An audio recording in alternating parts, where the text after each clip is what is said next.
Assalamualaikum warahmatullahi wabarakatuh teman-teman sekalian. Terima kasih telah berkunjung di channel Bantu Bisnismu. Ketemu lagi dengan saya Iqbal Salin Harahap di channel ini. Seperti biasa di channel ini kita akan membahas mengenai serba-serbi tentang bisnis, keuangan, dan manajerial. Dan tema yang akan kita angkat pada kesempatan kali ini adalah jangan terlalu tergiur sama keuntungan besar yang ditawarkan oleh mitra bisnis Anda atau calon mitra bisnis Anda.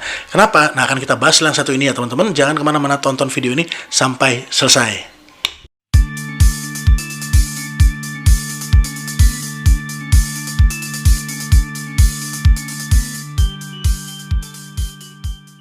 Jadi gini, investor tuh, yang namanya investor tuh ya, semua investor, hampir semua investor sih, pasti ingin keuntungan yang sebesar-besarnya. Dan juga seorang pebisnis atau entrepreneur yang membutuhkan modal dari investor pasti ingin bagi hasil sekecil-kecilnya, ya kan? Karena dia kan ingin punya keuntungan yang sebesar-besarnya juga. Tapi banyak investor yang berhenti sampai kalimat dapat keuntungan sebesar-besarnya, tapi tidak mengindahkan lanjutannya. Harusnya dia punya lanjutan tuh. Jadi ada keuntungan sebesar-besarnya, risiko sekecil-kecilnya.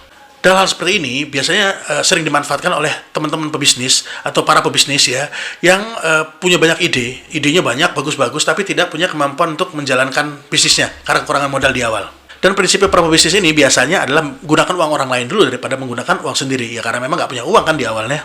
Jadi saya ingin bercerita sedikit mundur ya. Jadi beberapa tahun yang lalu itu saya punya teman yang menawarkan kerjasama kepada saya. Jadi dia sudah cukup senior di perusahaannya. Dia sudah 5 sampai 6 tahun kalau nggak salah bekerja di sebuah perusahaan tekstil. Dan dia merasa sebagai karyawan ngerasa jenuh. Dia sudah punya pengetahuan yang banyak dan dia ingin memulai bisnis konveksinya sendiri. Jadi bisnis tekstilnya sendiri gitu ya. Dan dia cerita kepada saya bahwa dia sudah punya pengalaman, jam terbang yang cukup tinggi, dia sudah tahu apa aja yang harus dilakukan, masalah teknikal tuh gimana aja, ini kita harus bahan baku ngambilnya di mana, terus produksinya gimana, terus nanti bagaimana cara mengatur SDM, penjualannya bagaimana. Dia dia bilang dia sudah ngelontok lah masalah itu, jadi sudah tahu banget lah. Jadi tahu sama paham itu beda. Tahu tuh gini contohnya, misalnya dia tahu dia ngambil bahan baku dari mana. Oke, saya ngambil bahan baku misalnya dari Bandung gitu ya, baju-bajunya, konveksinya atau bahan kainnya itu dari Bandung. Nah, tapi dia nggak paham bagaimana caranya menegosiasi harga yang bagus. Terus dia nggak paham bagaimana caranya mengontrol barang tadi dari Bandung bisa sampai ke sini dengan baik. Nah, itu beda. Jadi antara sekedar tahu sama paham itu beda.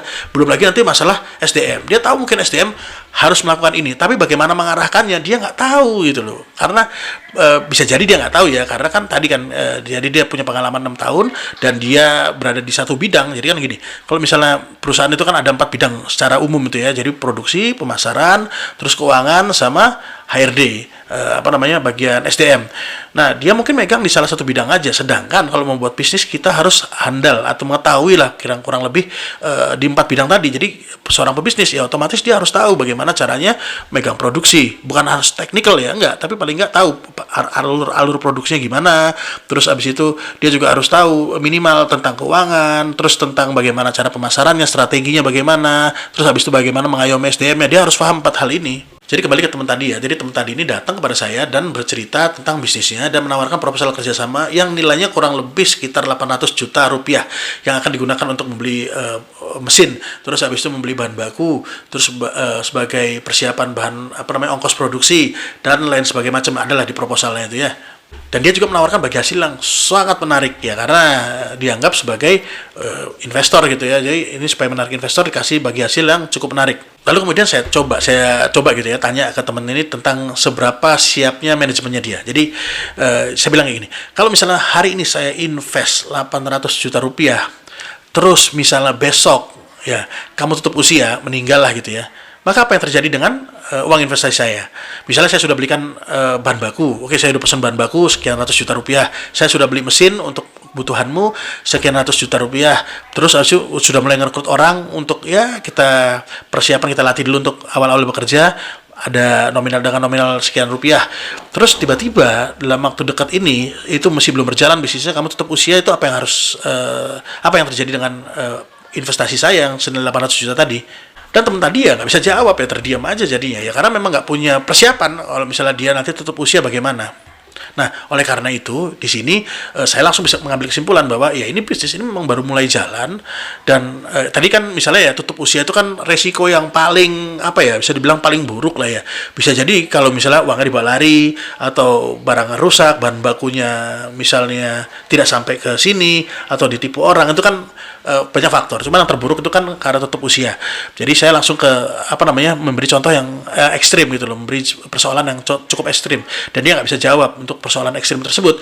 Nah, bagi saya meskipun bisnisnya oke lah, hitung-hitungannya masuk, bagi hasilnya menarik, cuman karena dia tidak punya kesiapan di awal, ya, dan saya bilang tadi seorang entrepreneur itu harus memiliki paling nggak harus terjun ke 4 hal ini. Dia harus tahu produksi, bukan megang ya, jadi nggak mesti pegang secara teknikal, dia harus tahu tentang produksi, tentang keuangan, tentang marketing, tentang bagaimana mengelola SDM, ya dia harus terjun di sini. Dan sedangkan dia pertama tidak punya pengalaman banyak di 3 bidang lainnya, hanya di 1 bidang saja. Lalu dia juga belum punya manajemen yang bagus. Artinya gini, kalau misalnya bisnisnya sudah berjalan, ya kan, saya sudah invest di bisnis yang sudah berjalan, manajemennya ada, jadi sudah semi autopilot lah paling nggak ya. Lalu dia tutup usia, tapi ada manajemen yang bisa menjalankan bisnisnya, sehingga investasi saya nggak sia-sia. Jadi bagi teman-teman, jangan mudah tergiur sama penawaran bisnis atau proposal kerjasama dari teman, saudara, atau yang lainnya sebelum teman-teman betul-betul sudah memitigasi betul resikonya. Orang yang mengajak kita kerjasama ini paham nggak tentang apa yang akan dia kerjakan. Ya, jadi teman-teman juga perlu lebih kritis dalam memfilter penawaran-penawaran yang masuk, sehingga teman-teman tadi uangnya nggak banyak terbuang sia-sia ke bisnis yang mungkin menarik di atas kertas, tapi belum tentu bagus ketika dilaksanakan di lapangan. Namun bukan berarti di luar sana nggak ada penawaran yang menarik dan bagi hasil yang besar ya. Adalah, saya yakin ada, tapi itu memang harus dicari. Jadi jangan terlalu cepat menyimpulkan bahwa ini bisnisnya menarik, ini di atas kertas kayak gini nih. Tapi harus dibedah juga bagaimana caranya kurang lebih dia mengoperasionalkan bisnisnya di lapangan.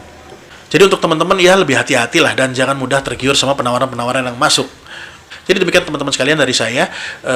Saya juga minta maaf kalau misalnya ada kata-kata yang salah, misalnya guyonya kelewatan, kalau misalnya ada perkataan yang nggak berkenan di hati teman-teman sekalian. Dan mungkin kalau misalnya ada pendapat yang berbeda dan teman-teman ingin diskusi, monggo tulis pendapat Anda di kolom komentar di bawah. Teman-teman juga bisa datang ke kantor kami, kita juga bisa berdiskusi santai-santai aja ya. Jadi juga bisa komen di DM di Instagram kami juga, kan sudah ada ya Instagram kami di sini ya, listnya kan, namanya itu apa, Facebook kami apa, website kami itu apa. Monggo teman-teman bisa ngobrol di situ. Semoga diskusi kita kali ini membawa manfaat buat teman-teman sekalian, terutama buat saya pribadi sebagai pengingat. Saya cukupkan sampai di sini dulu. Saya mundur diri. Assalamualaikum warahmatullahi wabarakatuh.